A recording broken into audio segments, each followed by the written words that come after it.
الحمد لله الذي أنزل على عبده الكتاب ولم يجعل له عوجا قيما لينذر بأسا شديدا من لدنه ويبشر المؤمنين الذين يعملون الصالحات أن لهم أجرا حسنا ماكثين فيه أبدا وينذر الذين قالوا اتخذ الله ولدا ما لهم به من علم ولا لآبائهم كبرت كلمة تخرج من أفواههم إن يقولون إلا كذبا فلعلك باخع نفسك على آثارهم إن لم يؤمنوا بهذا الحديث أسفا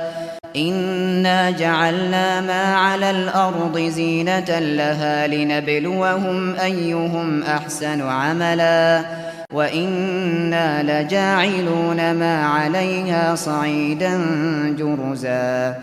أم حسبت أن أصحاب الكهف والرقيم كانوا من آياتنا عجبا إذ أوى الفتية إلى الكهف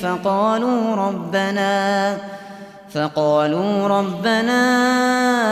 آتنا من لدنك رحمة وهيئ لنا من أمرنا رشدا فضربنا على آذانهم في الكهف سنين عددا ثم بعثناهم لنعلم أي الحزبين أحصى لما لبثوا أمدا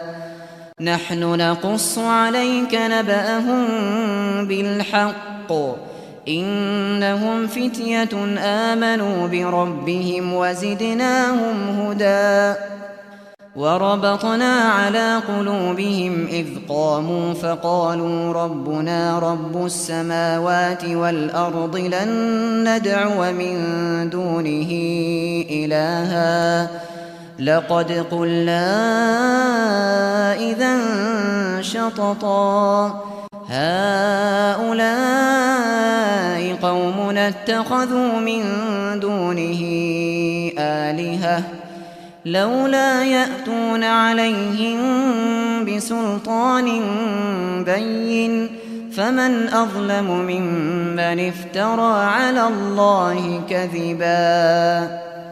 وإذ اعتزلتموهم وما يعبدون إلا الله فأووا إلى الكهف ينشر لكم ربكم من رحمته ويهيئ لكم من أمركم مرفقا وترى الشمس إذا طلعت تزاور عن كهفهم ذات اليمين وإذا غربت تقرضهم ذات الشمال وهم في فجوة منه ذلك من آيات الله من يهد الله فهو المهتد ومن يضلل فلن تجد له وليا مرشدا وتحسبهم أيقاظا وهم رقود ونقلبهم ذات اليمين وذات الشمال وكلبهم باسط ذراعيه بالوصيد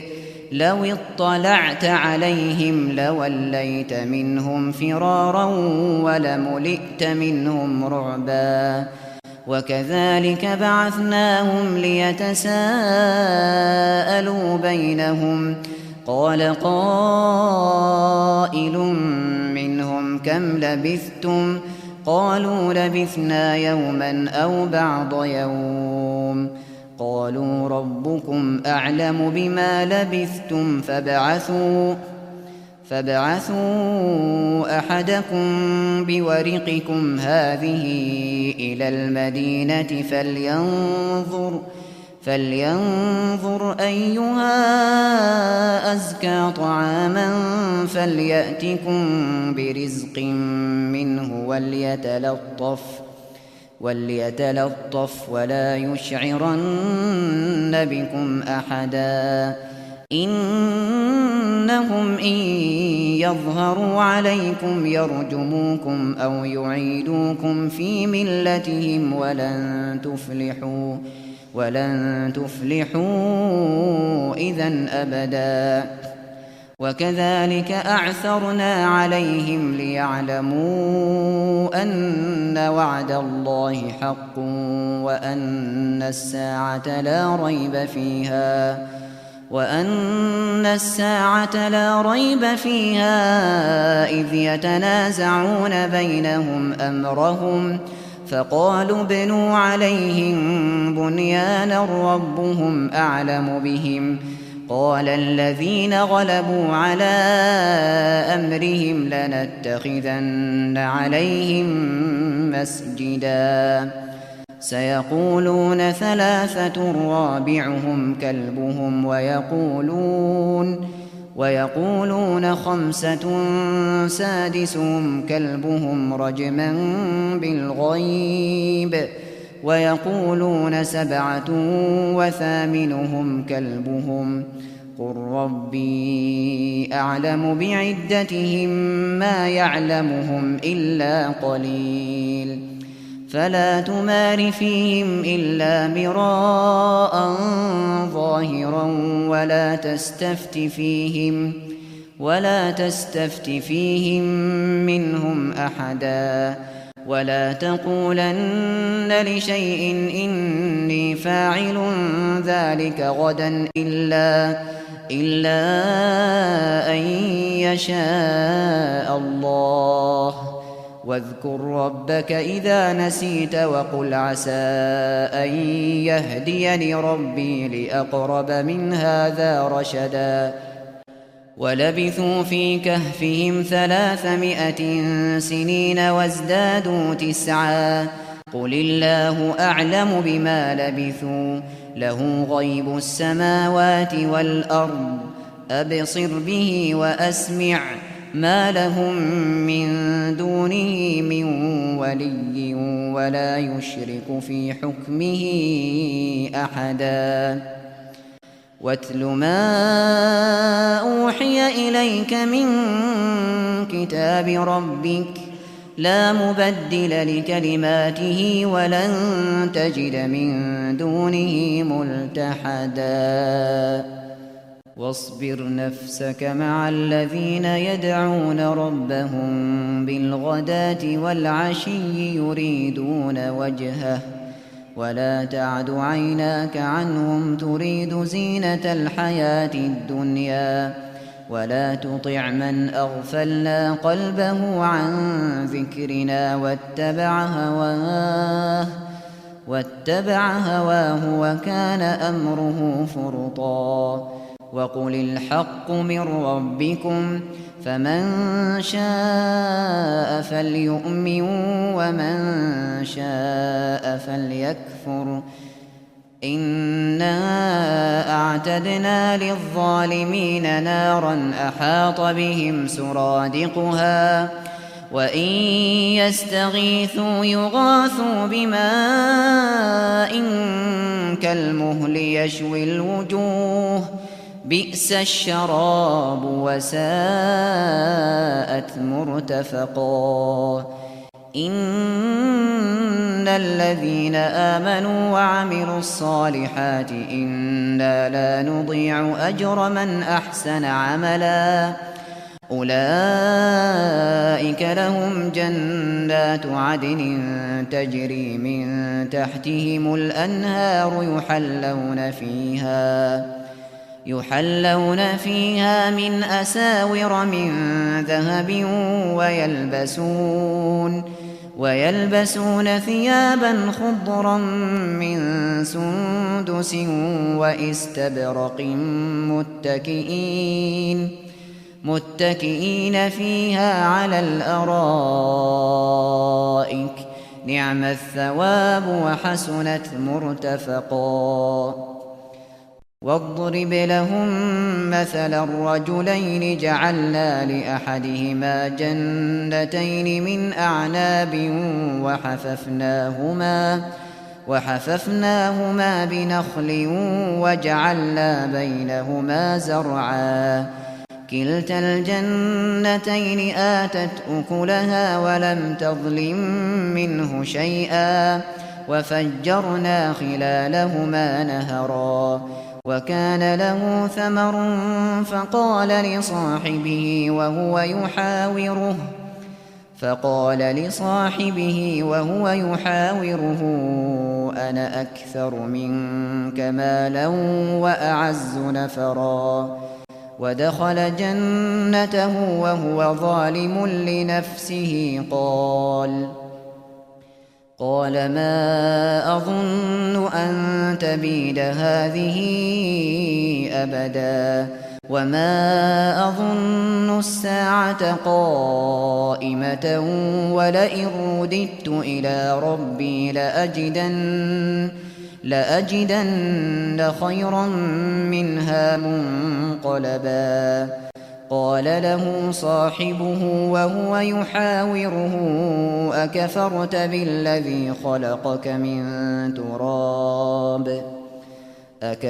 بالذي خلقك من تراب ثم من نطفة ثم سواك رجلا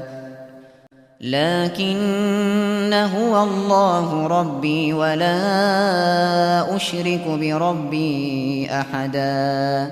ولولا إذ دخلت جنتك قلت ما شاء الله لا قوة إلا بالله إن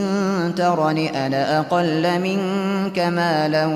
وولدا فعسى ربي أن يؤتيني خيرا من جنتك ويرسل عليها حسبانا من السماء فتصبح صعيدا زلقا أو يصبح ماؤها غورا فلن تستطيع له طلبا وأحيط بثمره فأصبح يقلب كفيه على ما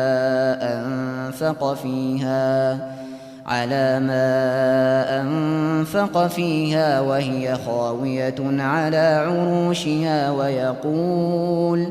ويقول يا ليتني لم أشرك بربي أحدا ولم تكن له فئة ينصرونه من دون الله وما كان منتصرا هنالك الولاية لله الحق هو خير ثوابا وخير عقبا واضرب لهم مثل الحياة الدنيا كماء إن أنزلناه من السماء فاختلط به نبات الأرض فأصبح هشيما تذروه الرياح وكان الله على كل شيء مقتدرا المال والبنون زينة الحياة الدنيا والباقيات الصالحات خير عند ربك ثوابا وخير أملا ويوم نسير الجبال وترى الأرض بارزة وحشرناهم فلم نغادر منهم أحدا وعرضوا على ربك صفا لقد جئتمونا كما خلقناكم أول مرة بل زعمتم أن لن نجعل لكم موعدا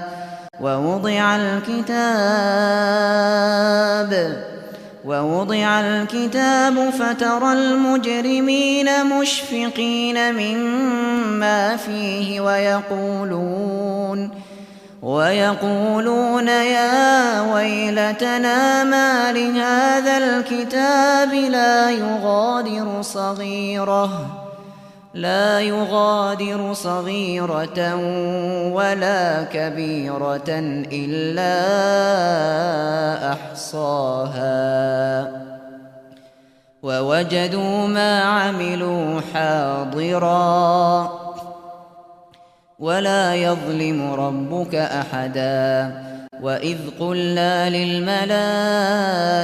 اسجدوا لآدم فسجدوا إلا إبليس كان من الجن ففسق عن أمر ربه أفتتخذونه وذريته أولياء من دوني وهم لكم عدو بئس للظالمين بدلا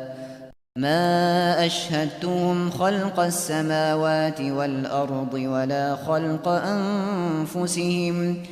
ولا خلق أنفسهم وما كنت متخذ المضلين عضدا ويوم يقول نادوا شركائي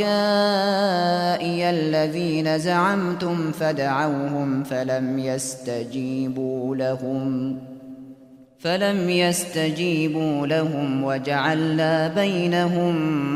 موبقا ورأى المجرمون النار فظنوا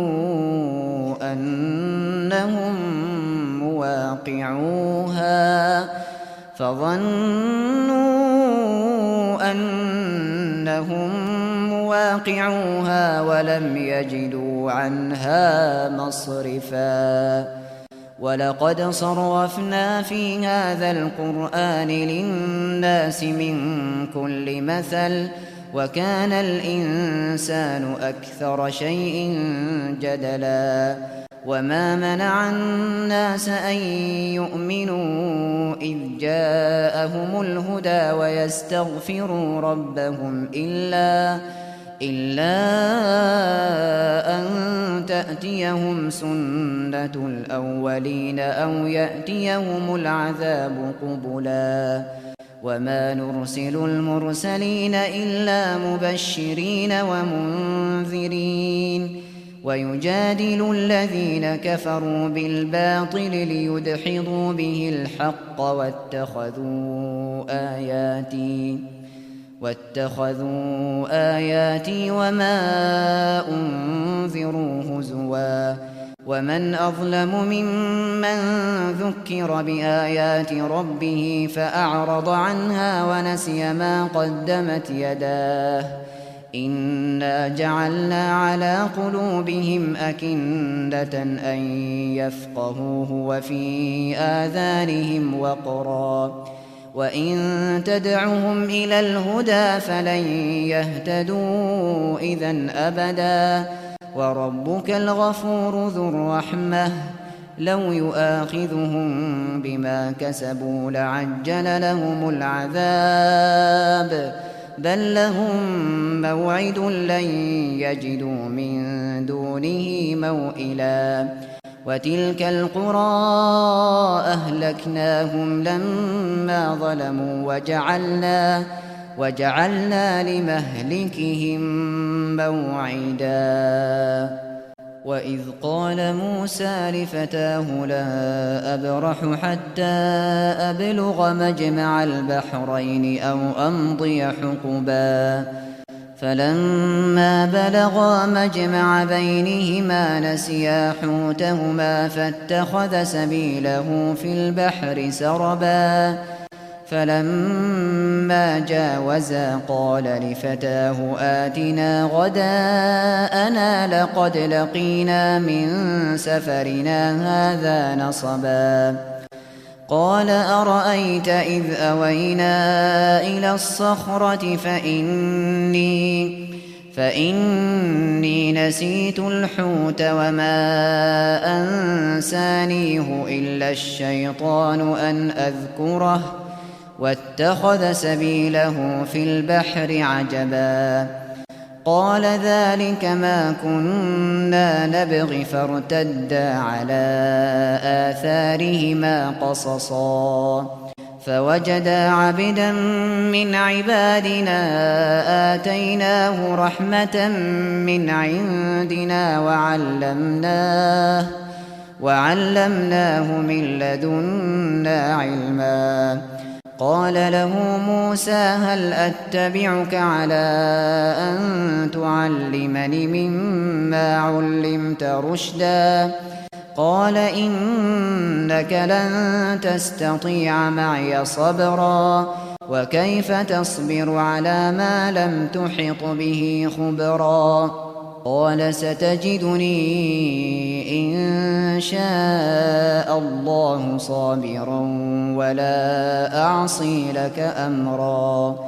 قال فإن اتبعتني فلا تسألني عن شيء حتى أحدث لك منه ذكرا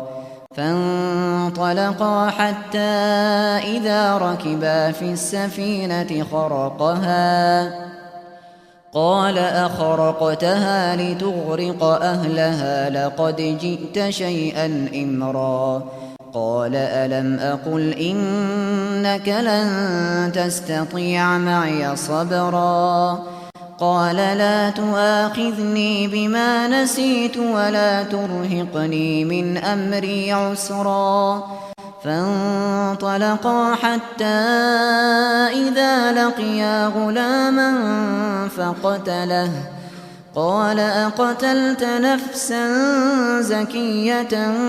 بغير نفس لقد جئت شيئا نكرا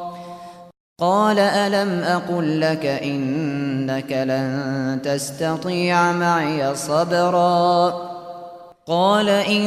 سألتك عن شيء بعدها فلا تصاحبني قد بلغت من لدني عذرا فانطلقا حتى إذا أتيا أهل قرية استطعما أهلها فأبوا أن يضيفوهما فوجدا فيها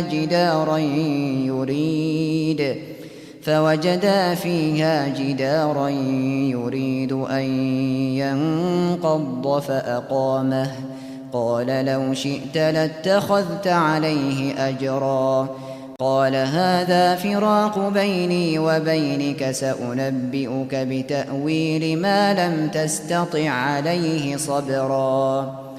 أما السفينة فكانت لمساكين يعملون في البحر فأردت أن أعيبها وكان وراءهم ملك يأخذ كل سفينة غصبا وأما الغلام فكان أبواه مؤمنين فخشينا أن يرهقهما طغيانا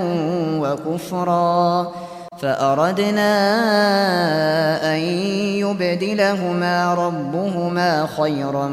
منه زكاة وأقرب رحما وأما الجدار فكان لغلامين يتيمين في المدينة وكان تحته كنز لهما وكان أبوهما صالحا فأراد ربك أن يبلغا أشدهما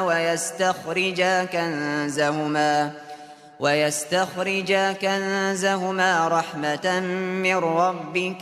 وما فعلته عن أمري ذلك تأويل ما لم تسطع عليه صبرا ويسألونك عن ذي القرنين قل سأتلو عليكم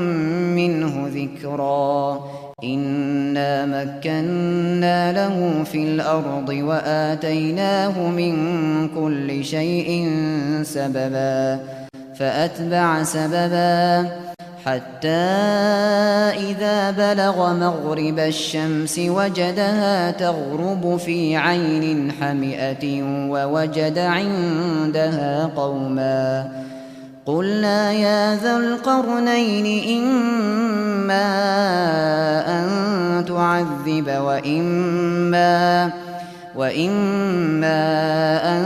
تتخذ فيهم حسنا. قال أما من ظلم فسوف نعذبه ثم يرد إلى ربه فيعذبه عذابا نكرا.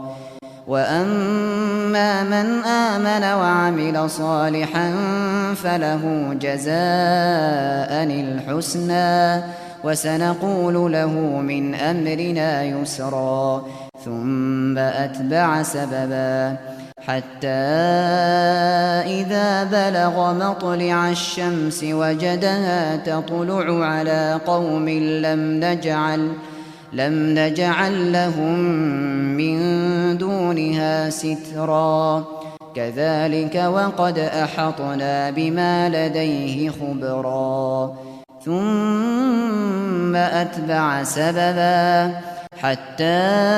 إذا بلغ بين السدين وجد من دونهما قوما لا يكادون يفقهون قولا.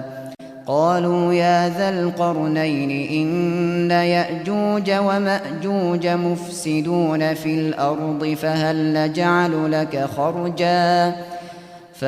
نجعل لك خرجا على أن تجعل بيننا وبينهم سدا. قال ما مكني فيه ربي خير فأعينوني بقوة أجعل بينكم وبينهم ردما. آتوني زبر الحديد حتى إذا ساوى بين الصدفين قال انفخوا حتى إذا جعله نارا قال آتوني أفرغ عليه قطرا. فما استطاعوا أن يظهروه وما استطاعوا له نقبا. قال هذا رحمة من ربي فإذا جاء وعد ربي جعله دكاء وكان وعد ربي حقا.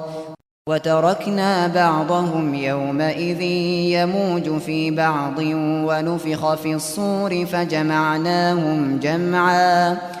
وعرضنا جهنم يومئذ للكافرين عرضا. الذين كانت أعينهم في غطاء عن ذكري وكانوا لا يستطيعون سمعا.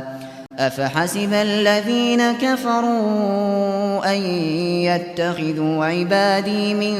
دوني أولياء إنا أعتدنا جهنم للكافرين نزلا. قل هل ننبئكم بالأخسرين أعمالا الذين ضل سعيهم في الحياة الدنيا وهم يحسبون أنهم يحسنون صنعا. أولئك الذين كفروا بآيات ربهم ولقائه فحبطت أعمالهم فلا نقيم لهم يوم القيامة وزنا. ذلك جزاؤهم جهنم بما كفروا واتخذوا آياتي ورسلي هزوا. إن الذين آمنوا وعملوا الصالحات كانت لهم جنات الفردوس نزلا خالدين فيها لا يبغون عنها حولا. قل لو كان البحر مدادا لكلمات ربي لنفد البحر قبل أن تنفد كلمات ربي ولو جئنا بمثله مددا. قل إنما أنا بشر مثلكم يوحى إلي أنما إلهكم إله واحد فمن كان يرجو لقاء ربه فليعمل عملا صالحا ولا يشرك بعبادة ربه أحدا.